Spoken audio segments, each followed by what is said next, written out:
ईमानदारी फोरेंसिक विज्ञान की नींव है।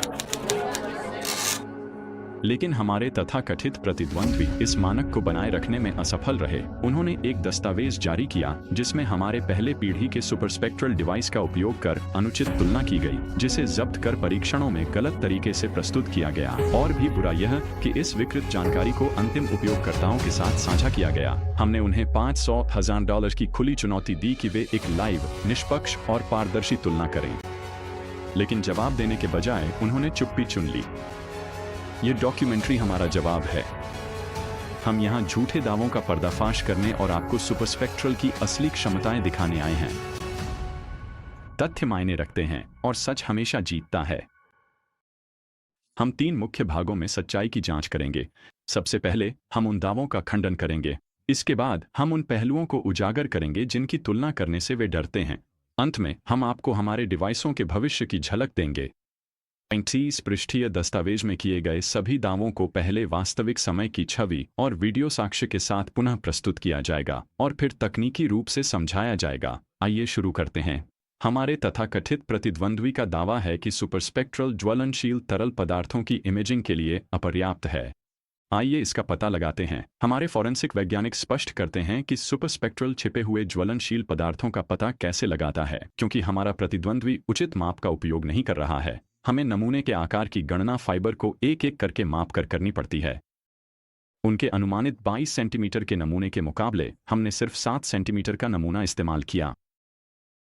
सही प्रकाश, फिल्टर और लेंस के संयोजन का उपयोग करके ये रसायन सुपरस्पेक्ट्रल के लिए थोड़ी दूरी से स्पष्ट रूप से दिखाई देते हैं।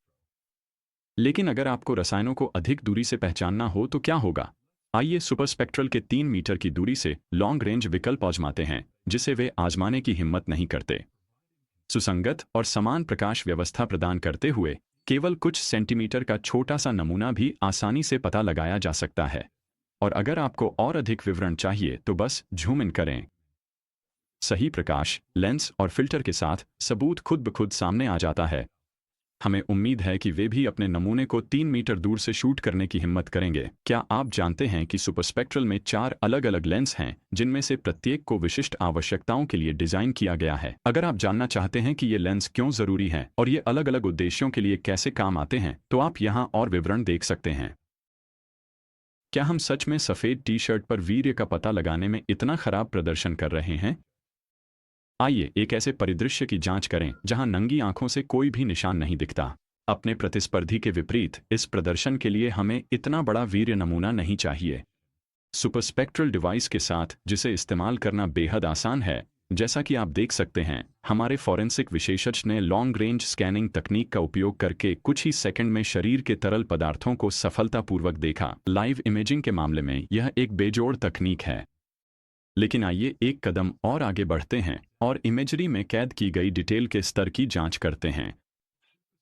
अदृश्य साक्ष्य का लाइव और तेजी से पता लगाने के मामले में सुपरस्पेक्ट्रल तकनीक वह प्रदर्शन देती है जो आपको अब तक बताया गया है उससे कहीं आगे है। अगर यह जानबूझकर नहीं किया गया था तो हरे रंग की रोशनी में वीर्य को पकड़ने की कोशिश करना बिल्कुल भी पेशेवर नहीं है। कम से कम आप स्मार्ट बटन का इस्तेमाल तो कर सकते थे। कौन सा बेहतर है? नीचे कमेंट करें।